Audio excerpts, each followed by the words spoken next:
सिद्धं त्रैलोक्यवन्दे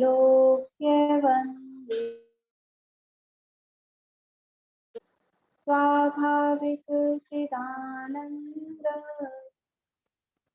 स्वरूपं निर्मलाप्ययम् शुद्धजीवादिद्रव्याणां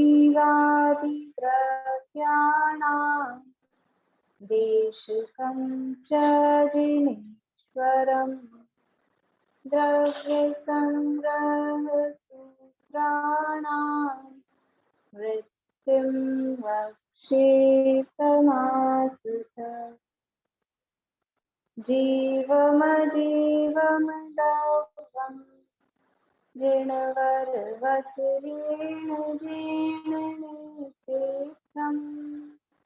देवीन्दविन्दवन्दम् वन्दे तं सर्वदा शिरसा कहीं जीव अजीव जिनवर ऋषभ लोक में वंद्य सुरपति वृंद से वंदन करूं कर जोड़।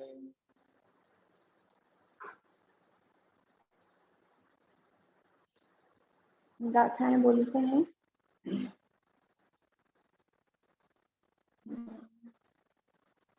रेखा जी आप बोलिए 1 से 5 तक।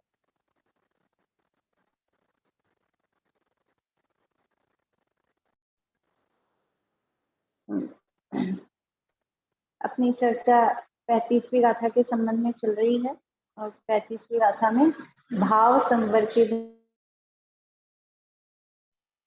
के विशेष बताई गई हैं। 35वीं गाथा का पाठ एक बार कर लेते हैं। वद समिधि गुत्तियो धम्माण पेहा चारिस्तंभेया नायवा भाव संवर विशेषा। आवाज आ रही है ना आप लोगों को? ठीक है। यहाँ भाव संवर के विशेष कौन कौन से हैं? भाव संवर के विशेष बोलिए सुनीता जी। भाव संवर के भेद कौन कौन से हैं? सुनीता जी। व्रत, समिति, गुप्ति, धर्मानुप्रेक्षा, परिसेज और अनेक चारित्र, अनेक प्रकार का चारित्र। धर्मानुप्रेक्षा एक ही शब्द है या अलग अलग शब्द है? अनुप्रेक्षा मतलब धर्म तो अलग है और अनुप्रेक्षा अलग है। हाँ, वरना धर्मानुप्रेक्षा भी एक 12वें नंबर की है ना धर्मानुप्रेक्षा, तो वो भी हो सकती है। इससे धर्म अलग, 10 धर्म, 12 अनुप्रेक्षा और अनेक प्रकार का चारित्र। ठीक है, बढ़िया। तो इसमें से अपनी चर्चा हो गई। व्रत, समिति, गुप्ति, इन 3 की चर्चा अपनी हुई है और अभी धर्म की चर्चा अपनी चल रही है। 10 धर्म यहाँ बताए गए हैं। वास्तव में तो धर्म एक ही प्रकार का है, जो शुद्धात्मा की भावना रूप है, वही वास्तव में धर्म है। और व्यवहार से जो उसके साधन रूप हैं, जो कि बड़े बड़े पूज्य, संसार में जो पूज्य हैं, संसार में जो उत्तम माने जाते हैं, देवेंद्र, नरेंद्र आदि, उनसे भी जो पूजनीय है, ऐसे उत्तम अरहंत सिद्ध पद में जो पहुंचाता है, ऐसा वो धर्म है। और वह धर्म उत्तम क्षमा, मार्दा, वार्धव, सत्य, शौच, संयम, तप, त्याग, आकिंचन्य और ब्रह्मचर्य ऐसे 10 प्रकार का है। तो क्षमा, मार्दव, आर्जव की चर्चा अपनी हो गई थी। सत्य की चर्चा कल अपनी चल रही थी। सत्य किसे कहा? सज्जनों के प्रति अच्छे वचन बोलना। सज्जनों के प्रति अच्छे वचन बोलना उसे सत्य कहते हैं। प्रशस्त जनों के प्रति समीचीन वचन बोलना, प्रशस्त जनों के प्रति प्रशस्त वचन बोलना कहें, समीचीन वचन बोलना कहें, कि जो वस्तु स्वरूप है उस वस्तु स्वरूप के अनुरूप वचन बोलना, उसका नाम सत्य है। ये व्यवहार से सत्य की बात बताई जा रही है। यहाँ सत्य धर्म में सत्य वचन को बताया जा रहा है। सत्य धर्म की चर्चा कर रहे हैं और बात कर रहे हैं सत्य वचन, वचन बोलना, ऐसी बात कह रहे हैं। में सत्य वचन ही क्या सत्य धर्म है? क्या सत्य धर्म और सत्य वचन एक ही चीज होती है? तो मैंने आप लोगों को कहा था कल देख के आने के लिए, सत्य वचन और सत्य धर्म। बोलिए भारती आंटी। वो मैं एक जो परिभाषा बोल सकती हूँ सत्य की। आप सुन रहे? आपको बोलिए। हाँ हाँ बोलिए। द्रव्य का लक्षण सत्य है, आत्मा भी एक द्रव्य है, अतः वह सत स्वभावी है। सत स्वभावी आत्मा के आश्रय से आत्मा में शांति स्वरूप वीतराग परिणति उत्पन्न होती है, उसे निश्चय से सत्य धर्म कहते हैं। और सत्य के साथ लगा उत्तम शब्द मिथ्यात्व के अभाव और सम्यक दर्शन की सत्ता का सूचक है। मिथ्यात्व के अभाव बिना तो सत्य धर्म की प्राप्ति ही संभव नहीं है। उत्तम सत्य सम्यक दर्शन और सम्यक ज्ञान सहित वीतराग भाव होता है। ये वो धर्म के 10 लक्षण से मैंने लिखा है। हाँ, ये चर्चा अपन ने कल कर ली थी लगभग। उत्तम शब्द, ये 10 ही धर्मों के साथ में लगाना है। जो उत्तम शब्द है वो सम्यक दर्शन की सत्ता का सूचक है। 10 धर्मों के साथ में जो उत्तम शब्द है वो सम्यक दर्शन की सत्ता को बताता है। अर्थात सम्यक दर्शन पूर्वक जो क्षमा है वो उत्तम क्षमा है। सम्यक दर्शन पूर्वक जो मान का अभाव है, जो मायाचारी का अभाव है, वो उत्तम मार्जव और उत्तम आर्जव है। ऐसे ही सम्यक दर्शन पूर्वक सत्स्वरूप का कथन कहना, सम्यक दर्शन पूर्वक जो वस्तु स्वरूप का कथन किया गया है उसका नाम उत्तम सत्य है। और वास्तव में कथन करना, ये भी हम व्यवहार से कह रहे हैं, सम्यक दर्शन पूर्वक जो सत्य स्वरूप हमारे समझ में आया उसका नाम उत्तम सत्य धर्म है। इसीलिए मैंने आप लोगों को सत्य वचन और सत्य धर्म में अंतर देख के आने के लिए कहा था। रेखा भाभी बताएंगे आप?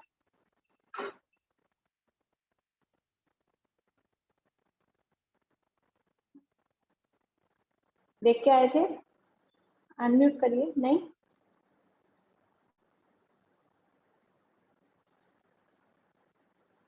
चलिए रेखा जी बढ़ जाते हैं। बोलिए। उत्तम सत्य धर्म, बोलो। कौन बोल रहे? आप लोगों को आवाज आ रही है कि नहीं आ रही बराबर? मुझे ऐसा लग रहा है मैं बोल रही हूँ, बहुत देर बाद रिप्लाई आ रहा है। आ रही है ना आवाज? रेखा भाभी आप बोल रहे हैं? हाँ, उत्तम सत्य धर्म तो सम्यक दर्शन पूर्वक सत्य बोलते हैं, वो हो गया। और सत्य वचन जो हमने देखा करा वो बोलते हैं, वो सत्य धर्म सत्य वचन हो गए। ठीक है, बोलिए रेखा जी बढ़ जाए। सत्य धर्म तो चारित्रिक गुण की पर्याय है और सत्य वचन पुद्गल की पर्याय है। बढ़िया। सत्य धर्म संवर का कारण है और सत्य वचन शुभ आश्रव का कारण है। और सत्य वचन को अगर हम सत्य धर्म मान ले तो वो केवली भगवान के सत्य धर्म का अभाव सिद्ध होगा। और अगर झूठ बोलने को अगर हम सत्य धर्म मान ले तो एक इंद्र जीव के भी सत्य धर्म सिद्ध होता है। इस तरह से सत्य धर्म और सत्य झूठ नहीं बोलने को, झूठ नहीं बोलने को सत्य धर्म मान ले तो एक इंद्रिय के भी सत्य धर्म सिद्ध हो जाएगा। झूठ बोलने को अगर सत्य धर्म मान, बोलने को नहीं, झूठ नहीं बोलने, नहीं होना चाहिए उसकी। को अगर नहीं मान ले, झूठ नहीं बोलने को यदि सत्य धर्म मान ले तो एक इंद्रिय का भी, क्योंकि एक इंद्रिय भी झूठ तो नहीं बोलता है, बोलता हुआ दिखाई नहीं देता है। झूठ बोलना अगर कहीं तो एक इंद्रिय तो बोलता ही नहीं, ऐसा हो जाएगा ना, वो बोलता ही नहीं है। बहुत बढ़िया, मैंने यही कहा था आपको धर्म के 10 लक्षण में से देख के आने के लिए। तो वो सत्य वचन बोलने से पहले हमें सत्य धर्म जानना आवश्यक होता है। बढ़िया बढ़िया। हाँ, और कोई बताएंगे? और कोई पॉइंट रह गया है तो इसके अलावा, ये जो जितने पॉइंट इन लोगों ने बता दिए हैं उसके अलावा कोई? नहीं,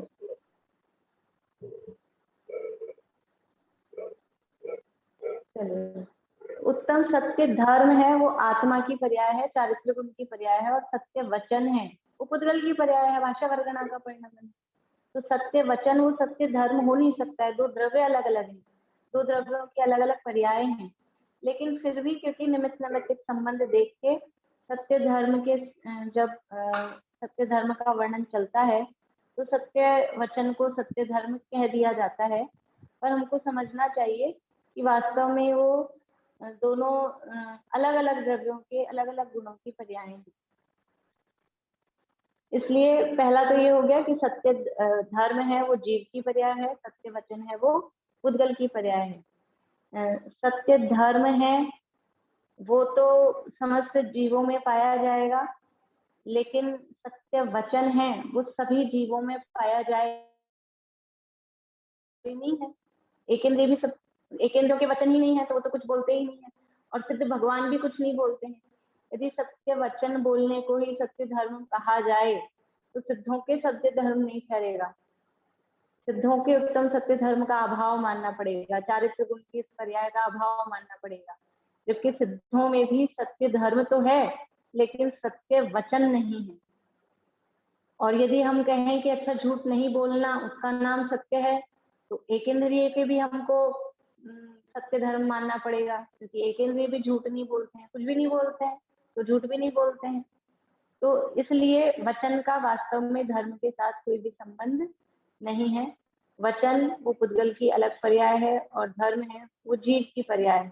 तो ये हमको समझना, यद्यपि वर्णन वचन की तरफ से चलता रहेगा, दिखाई देगा जिनवाणी में भी, लेकिन ये बात हमको क्लियर रखनी चाहिए कि जो उत्तम सत्य धर्म है वो संबर का कारण है, और सत्य वचन सत्य बोलना वो तो शुभ भाव है, शुभाश्रव का कारण है। इसलिए जब दोनों अलग अलग चीज के कारण हैं तो वो दोनों एक नहीं हो सकते, दोनों अलग अलग हैं, ये हमको समझना चाहिए। फिर भी सत्य बोलने की प्रेरणा देने के लिए उत्तम सत्य धर्म के दिन सत्य वचन का प्ररूपण किया जाता है, पूजाओं में भी और शास्त्रों में भी ऐसा किया जाता है। यहाँ पे भी वही कहा है कि सज्जनों के प्रति अच्छे वचन बोलना उसे सत्य कहते हैं, सत्य बोलना उसे सत्य कहते हैं, ये बात तो ठीक है, लेकिन वही सत्य धर्म है क्या? सत्य धर्म कुछ और है। सत्य धर्म है वो आत्मा की पर्याय है। आत्मा स्वयं सत्य स्वभावी है, तो सत्य स्वभावी आत्मा के आश्रय से जो आत्मा में असत्य के अभाव रूप शांति स्वरूप जो निर्मल पर्याय उत्पन्न होती है उसका नाम उत्तम सत्य धर्म है। यानी चारित्र गुण की जो निर्मल पर्याय उत्पन्न हो रही है अपने आत्मा के आश्रय से, उसका नाम उत्तम सत्य धर्म है। अब है आगे धर्म, देखिए आगे पेज नंबर 111 है, ग्रह द्रव्य संग्रह। लोभ की प्रकर्ष रूप से यानी अत्यंत निवृत्ति को शौच कहते हैं। लोभ क्या चीज होती है? लोभ किसे कहते हैं?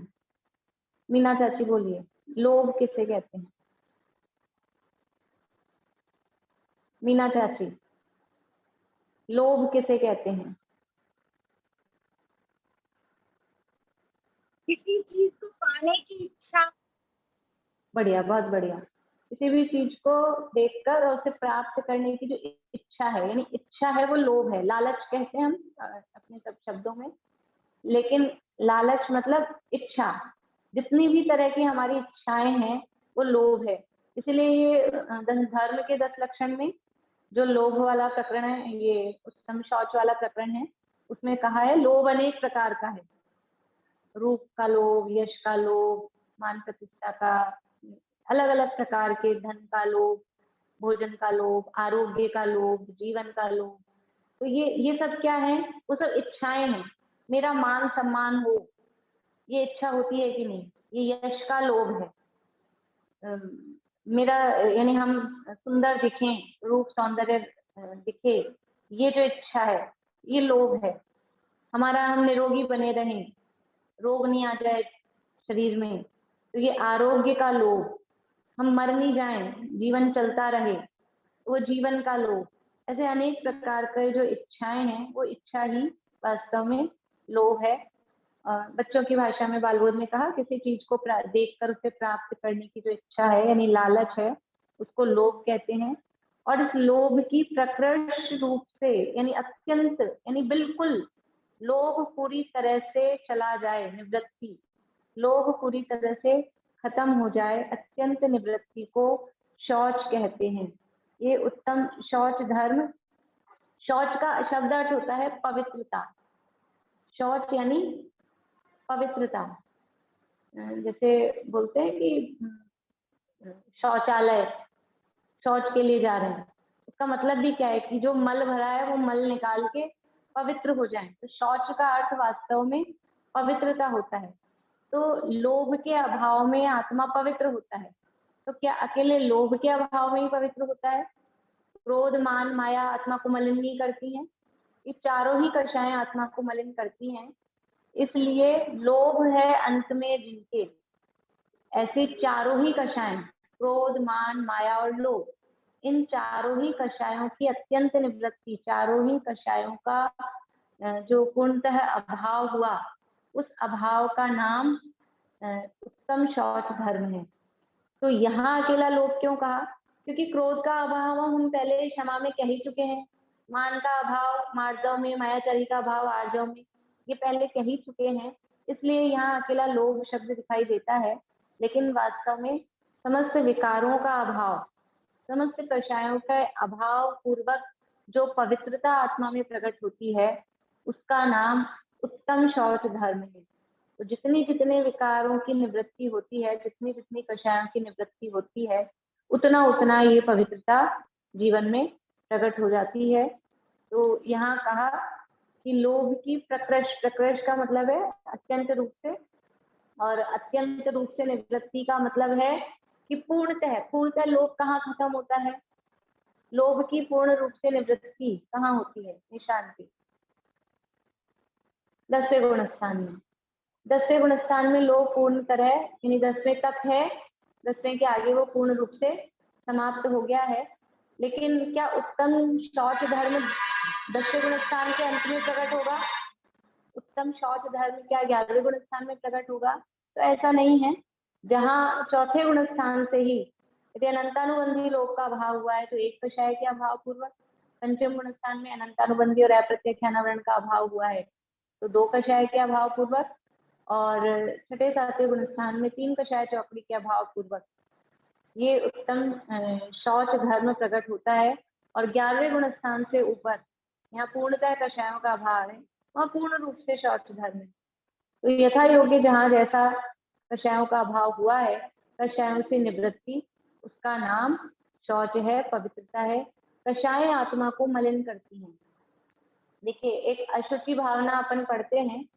अशुचि भावना में शरीर की अशुचिता का, मलिनता का विचार किया जाता है। ये शरीर बहुत मलिन है। पल रुधिर राध मल फैली, कीकत वसादिते मैली, नव द्वार बहे घिनकारी, अस देह करे किम यारी।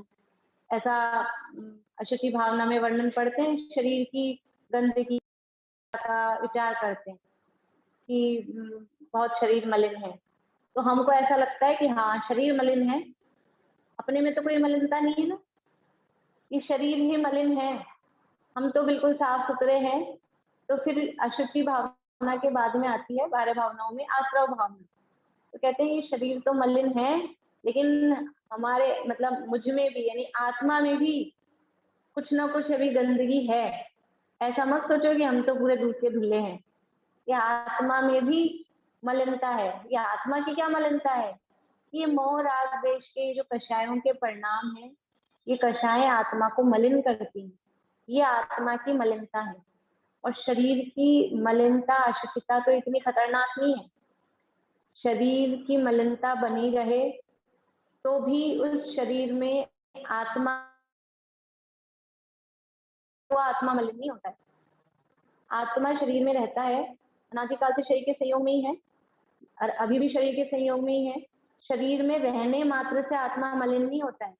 लेकिन ये शरीर मेरा है, ऐसा जो मोह है और इस शरीर के आश्रय से जो और राग द्वेष होते हैं, जो कषाएं होती हैं, वो वास्तव में आत्मा की मलिनता है। शरीर कहाँ तक रहता है और ये मोह राग द्वेष की मलिनता कहाँ तक रहती है? सुधा जी, शरीर कहाँ तक रहता है? गुण स्थान बताना है, कौन से गुण स्थान तक शरीर रहता है?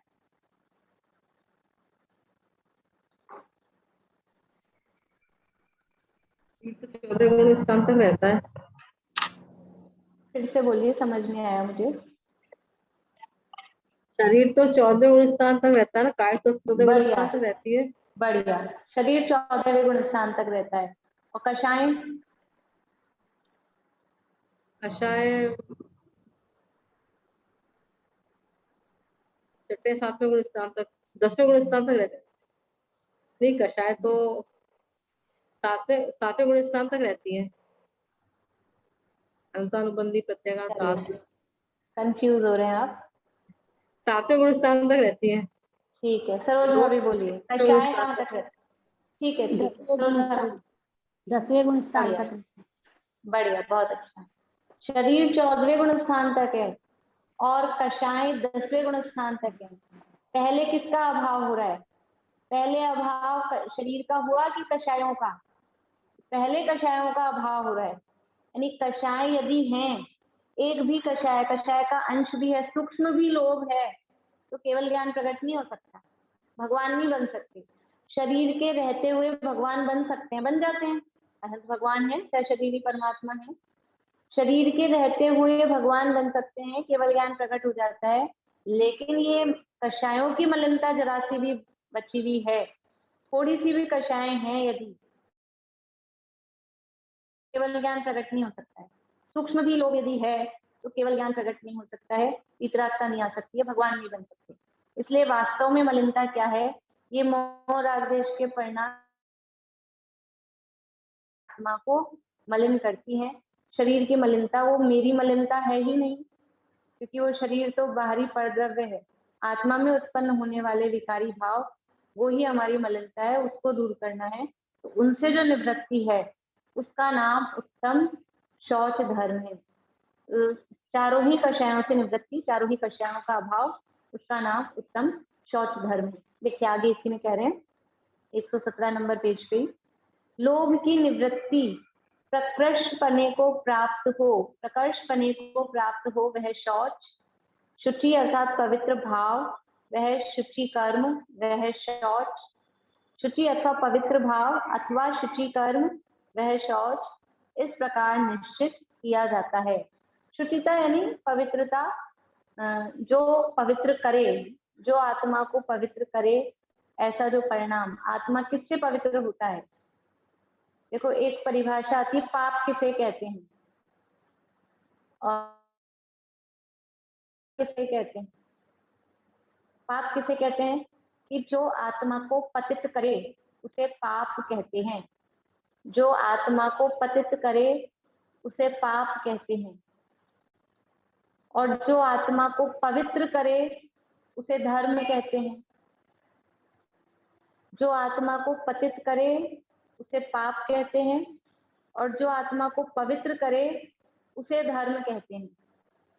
तो जो हिंसा, झूठ, चोरी, कुशील, परिग्रह हैं, कषाय हैं, ये तो आत्मा को पतित करते हैं, हमको समझ में आता है, वो पाप हैं।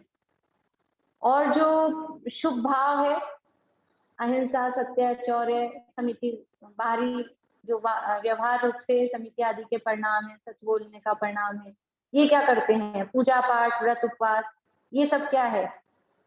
ये आत्मा को पवित्र कर रहे हैं। क्या कर रहे हैं?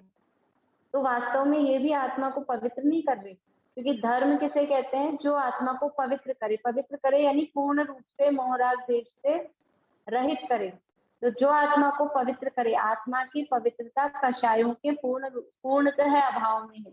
राग का भी अभाव हो, द्वेष का भी अभाव हो, उसमें आत्मा की पवित्रता है। तो ये जो मोह राग द्वेष के परिणाम है, चाहे प्रशस्त राग हो चाहे अप्रशस्त राग हो, ये आत्मा को पवित्र नहीं करते, ये आत्मा को पतित ही करते हैं। इसलिए वो पुण्य भी पाप ही है वास्तव में।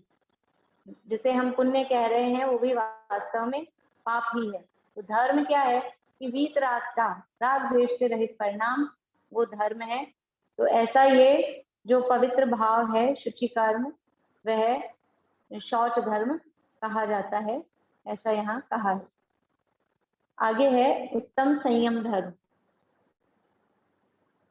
समिति में प्रवर्तमान मुनि को प्राणघात और इंद्रिय विषयों का त्याग वह संयम है। ईर्ष्या समिति आदि में वर्तते हुए मुनि को उनका परिपालन करने के लिए प्राणियों के घात के त्याग और इंद्रिय विषयों के त्याग है। संयम किसे कहते हैं? देखिए, संयम अपन ने पहले भी बहुत बार पढ़ा हुआ है। संयम किसे कहते हैं, यहाँ वही सरल परिभाषा दी है। समिति में प्रवर्तमान मुनि को प्राण घात और इंद्रिय विषयों का त्याग। संयम दो प्रकार का है। दो प्रकार का संयम होता है, इंद्रिय संयम और प्राणी संयम। तो वो दो प्रकार के संयम को लेते हुए यहाँ बताया गया है कि एक तो बाहर में प्राणियों के घात और दूसरा इंद्रिय विषयों का त्याग, यानी जीवों की बाहर में हिंसा नहीं हो और पंचेंद्रिय विषयों में प्रवृत्ति नहीं हो। तो बाहर में प्राणघात और इधर इंद्रिय विषयों का त्याग, वह संयम है। संयम का अर्थ होता है संयमित करना, संकुचित होना, उसका नाम संयम है। संयमन को संयम कहते हैं। संयमन मतलब चारों तरफ से सिमट जाना, उसका नाम है संयम। संयम का मतलब है सिमटना। तो कहाँ से सिमटना? कि बाहर में जो हमारी प्रवृत्ति निरंतर रूप से 6 काय के जीवों के घात के रूप में प्रवर्तित हो रही थी, 6 काय के जीवों की रक्षा का विचार नहीं था, तो वो प्राणियों का असंयम चल रहा था, प्राणियों की रक्षा का विचार नहीं चल रहा था। और ऐसे ही निरंतर रूप से 5 इंद्रिय और मन के विषयों में हमारा प्रवर्तन चल रहा था। तो ये 5 इंद्रिय और मन बाहर में फैल रहा था। बाहर स्पर्शन इंद्रिय के विषय में, रसना में, घ्राण के में, चक्षु के में, कर्ण के में, ये उपयोग बाहर फैल रहा था और इधर जीवों की रक्षा का कोई विचार नहीं था। तो वहां सबसे उपयोग को समेट कर और उपयोग को संयमित किया, समेटा। और कहाँ संयमित किया? कि उपयोग को अपने आत्मा में संयमित किया। इंद्रियों के विषयों में बाहर जा रहा था, तो अंदर कहाँ लाए?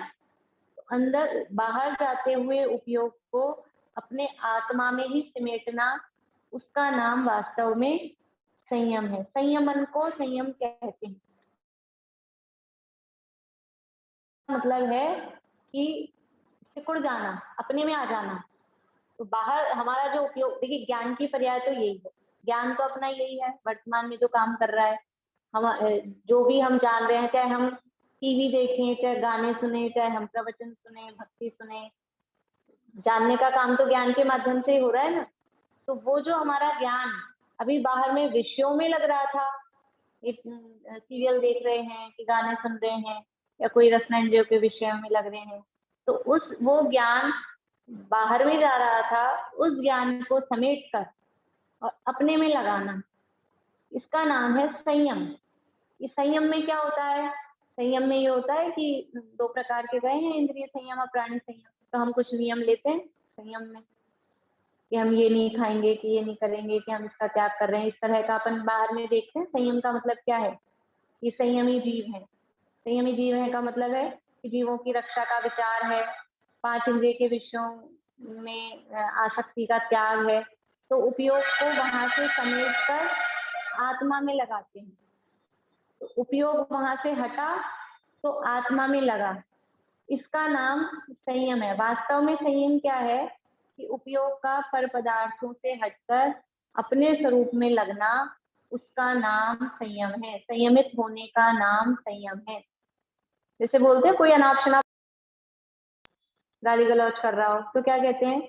संयम में रहो, जरा तो संयम से बोलो। तो मतलब है कि थोड़ा कंट्रोल करो, नियंत्रण करो, अपने में रहो, ऐसा भी शब्द बोलते हैं। अपने में रहो, ऐसा आपा मत खो। तो मतलब क्या है कि वो कुछ भी निरंतर जो प्रवृत्तियां हो रही थी, वो निरंतर प्रवृत्तियां वो असंयम कहलाती है। और उस प्रवृत्तियों को रोकना, निरंतर प्रवृत्तियों को रोकना, यानी कुछ सोच समझ के कुछ अपने आप को मर्यादित करना, वो संयम कहलाता है। तो दुनिया में भी उसे ही संयम कहते हैं। यहाँ भी जो हमारी प्रवृत्ति सारी 5 इंद्रिया मन के माध्यम से विषयों में जा रही थी और बाहर में जीवों की रक्षा का विचार नहीं था, तो हमारी उस प्रवृत्ति को, उपयोग को वहां से समेटकर अपने में ही लगाना, उसका नाम संयम है। और ये संयम क्योंकि 2 प्रकार का होता है, एक इंद्रिय संयम और एक प्राणी संयम, उन दोनों की तरफ से यहाँ पर कहा है कि समिति में प्रवर्तमान मुनि को प्राणघात और इंद्रिय विषयों का त्याग वह संयम है। समिति में प्रवर्तमान मुनि को क्यों कहा, गुप्ति में प्रवर्तमान को क्यों नहीं कहा?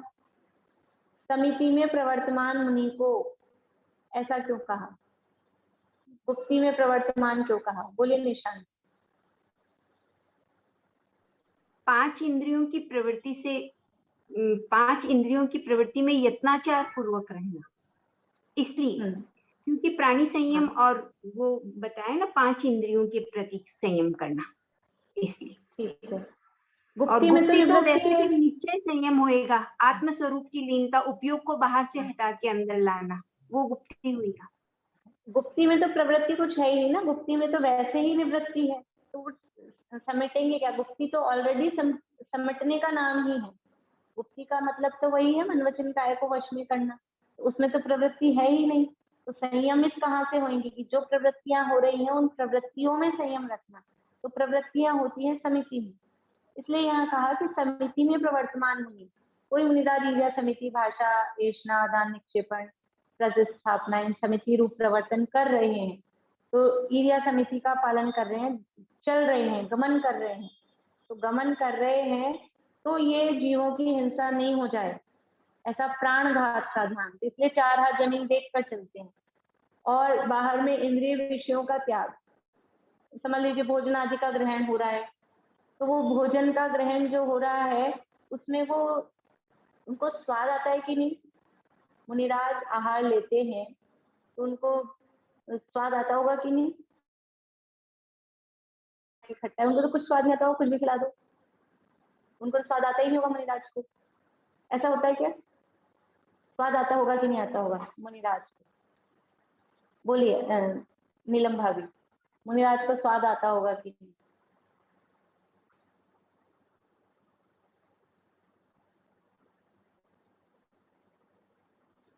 हाँ बोल रहे हैं? हाँ, वो तो एक अपने को स्वाद वगैरह का तो नहीं, वो तो अपना एक शरीर की पुष्टि के लिए बस की खाना है। मैम उन्होंने अपने आप का नियंत्रण में कर लिया इंद्रियों को, तो वो होता भी है तो वो मानते नहीं है उसको। देखिए मेरा प्रश्न ये है, मैं ये नहीं कह रही हूँ कि वो सबकी वृद्धि के कारण और स्वाद लेते हैं ऐसा भी कहें तो। मैं बोलूं? प्रति स्वाद तो आएगा, स्वाद आएगा, स्वाद में राग नहीं है। सबके सब एक साथ बोलते हैं, सबके सब एक साथ मत बोलिए, कुछ समझ नहीं आता है। मैं कह रही हूँ स्वाद करके बोलिए। स्वाद तो आता है लेकिन स्वाद में राग नहीं है, उसके प्रति राग नहीं। ठीक है, तो प्रश्न ये था कि मुनिराज को स्वाद आता है या नहीं आता है? प्रश्न ये है मुनिराज को स्वाद आता है कि नहीं आता है? तो जिह्वा इंद्रिय है तो स्वाद तो आएगा, ऐसा नहीं मुनि बन गए तो स्वाद ही नहीं आएगा। मीठा भी नमकीन लगेगा, नमकीन भी मीठा लगेगा, किसी का लगेगा कि हर चीज तीखी लगेगी, ऐसा नहीं होगा। स्वाद तो आता है लेकिन उसमें ये अच्छा है कि ये बुरा है ऐसा नहीं करते।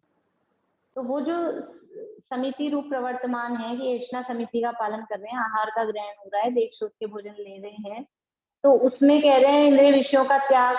इंद्रिय विषयों का त्याग मतलब कि जो मान लीजिए किसी ने भोजन में आहार में खीर है तो उनको खीर के मिठास का स्वाद आएगा कि नहीं आएगा? खीर, ये खीर मीठी है ऐसा ज्ञान होगा कि नहीं? तो ज्ञान फेल हो जाएगा यदि ज्ञान नहीं होगा। तो ज्ञान तो होगा लेकिन इंद्रिय विषयों का त्याग मतलब कि ये मीठी है, ये अच्छी है, मुझे बहुत पसंद है और ले लेनी चाहिए, ये ऐसा विचार नहीं होगा। उसका नाम है इंद्रिय विषयों का त्याग। कि ठंडी हवा चल रही है, अच्छा है, बहुत गर्मी हो रही है, थोड़ी देर चलती रहे, ऐसा विचार नहीं आएगा। हवा ठंडी चलेगी, गर्म चलेगी, तो उनको फील होगी या नहीं होगी? फील होगी, गर्म होगी तो गर्म फील होगी, ठंडी। ये मुनि बन गए उनको तो फील ही नहीं होगा। ऐसा थोड़ी ना होता है कि उनकी इंद्रियां ही खराब हो गई, फिर तो उनकी इंद्रियां ही खराब हो गई कि उनको कुछ समझ ही नहीं आ रहा है, जैसे कोरोना में हो जाता है। स्वाद नहीं आ रहा है, स्मेल नहीं आ रही है, तो उनको क्या बीमारी हो गई है? ऐसा नहीं है, ज्ञान सब होगा, लेकिन उस ज्ञान में ये अच्छा है, ये इष्ट है, ये अनिष्ट है, ऐसे इष्ट अनिष्ट की कल्पना नहीं होती है। उसका नाम है इंद्रिय विषयों का त्याग। अब मुनिराज जंगल में बैठे हैं, नदी किनारे बैठे हैं, तो वो सीन अच्छा दिखता होगा कि नहीं? नदी में वहां झरना बह रहा है, बारिश के दिनों में सब जगह ग्रीनरी हो गई है, तो मुनिराज तो इंद्रिय विषयों का आनंद ले रहे हैं, वहां अच्छे सीन सिनेरी वाली जगह बैठे हैं। ऐसा नहीं है, वो तो जंगल में भी, शमशान में भी बैठते हैं, चाहे नदी किनारे अच्छा हरियाली हो रही हो, हरियाली में नहीं बैठते, यानी चट्टान वगैरह पर ही है, लेकिन आसपास तो हो जाती है ना बारिश के दिनों में।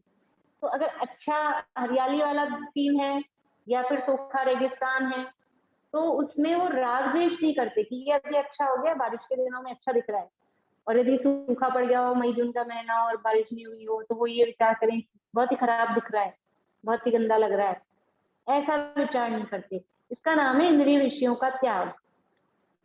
तो यथा योग्य एक कषाय चौकड़ी के अभाव होने पर सम्यक दृष्टि को, 2 कषाय चौकड़ी का अभाव होने पर देशवृत्ति को, और 3 कषाय चौकड़ी के अभाव पूर्वक मुनिराजों को यथा योग्य ये प्राणी घात का और इंद्रिय विषयों का जो त्याग होता है, उसका नाम संयम है। अपनी भूमिका के अनुसार जीवों की दया पालना। 6 काय के जीवों की दया। 6 काय के जीव कौन से होते हैं? 6 काय के जीव कौन से होते हैं?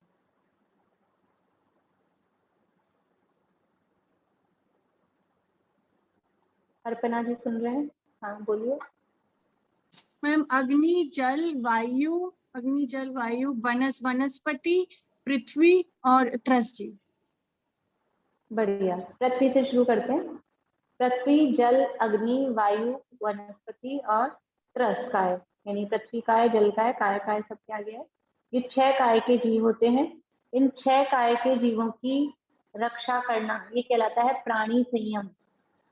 और 5 इंद्रियां और मन, ये हो गए 6। ऐसे इन 6 प्रकार का ये इंद्रिय संयम। तो 6 और 6 12, ऐसे 12 प्रकार का संयम। और यदि 12 को नहीं पालेंगे तो 12 प्रकार की अविरति कहलाएगी। यदि 6 काय के जीवों की रक्षा नहीं कर रहे हैं तो वो कहलाएगी अविरति। और अभी तो बात चल रही है संयम की। तो 6 काय के जीवों की रक्षा करना और 5 इंद्रिय और मन, ऐसे 6 प्रकार के विषयों का त्याग, वो संयम कहलाता है। ईरिया समिति आदि में वर्तते हुए मुनि को उनका परिपालन करने के लिए प्राणियों के घात के त्याग और इंद्रिय विषयों के त्याग को संयम कहा जाता है। ये उसी बात को यहाँ फिर से बताया है। एक इंद्रिय आदि प्राणियों को पीड़ा पहुंचाने का त्याग प्राणी संयम है, और शब्दादि इंद्रिय विषयों में राग का आसक्त भाव न होना वह इंद्रिय संयम है। एकदम समझ लीजिए, सरल बातें हैं, अपन ने जो सारी चर्चा कर ली है। एक इंद्रिय आदि प्राणी कहे तो वही 6 काय के जीव पूरे लेना है, 5 प्रकार के स्थावर और एक त्रस। तो त्रस में क्या क्या आ गए? त्रस में सब आ गए, 2 इंद्रिय, 3 इंद्रिय, 4 इंद्रिय, पंचेंद्रिय, देव, नारकी, मनुष्य, तिर्यंश, वो त्रस में सब आ गए। ऐसे समस्त जीव, इसलिए ऐसा भी कहें प्राणी मात्र के प्रति रक्षा का भाव 6 काय के जीव है कि हमें ख्याल में रहे, वरना ऐसा बोल दिया प्राणी मात्र के प्रति, तो प्राणी में क्या क्या, कि चींटियां प्राणी है कि नहीं, कि पानी बह रहा है वो प्राणी है कि नहीं, हवा बह रही है, वनस्पतियां हैं, इसलिए उनको अलग करके गिनाया है। और फिर त्रस जीवों में ये सारे विकलेंद्रिय, पंचेंद्रिय सबको लिया। तो ऐसे प्राणियों को पीड़ा पहुंचाने का त्याग, वो प्राणी संयम। और शब्द आदि इंद्रिय विषयों में, तो शब्द से लेके कर्ण इंद्रिय का विषय शब्द, नेत्र इंद्रिय का विषय रूप, वर्ण आदि, घ्राण इंद्रिय का विषय गंध, रसना इंद्रिय का विषय रस, और स्पर्श इंद्रिय के हल्का भारी रूखा चिकना ठंडा गर्म, ये सारे जो इंद्रियों के विषय हैं, इनमें राग का आसक्त भाव न होना वह इंद्रिय संयम है। इस तरह से ये संयम की चर्चा यहाँ हुई है। अभी संयम के लिए ही यहाँ 8 शुद्धियों का वर्णन करेंगे। ये थोड़ा सा नया प्रकरण है, ज्यादा सुनने में नहीं आशा है, रत्न शाखाचार्य में भी दिया है। इसकी चर्चा अपन कल करेंगे, कल मतलब मंडे को करेंगे। अच्छा प्रकरण है। 8 प्रकार की शुद्धियां, कैसे कैसे शुद्धियां होती हैं उसकी चर्चा आगे अपन करेंगे। आप लोगों के पास रत्नकरण लेके बैठ सकते हैं, अपन देखेंगे या तो उसके आधार पे या इसी में से जैसे भी होगा चर्चा करेंगे। चलिए, रत्नकरण सावकाचार में क्या नाम से मिलेगी ये 8 शुद्धियां? रत्नकरण शावकाचार में मैं आपको तभी बता दूंगी कहाँ मिलेंगी। भावना अधिकार में मिलनी चाहिए जहाँ तक है। भावना अधिकार में पर किस टॉपिक में है वो मैं देख के बता दूंगी।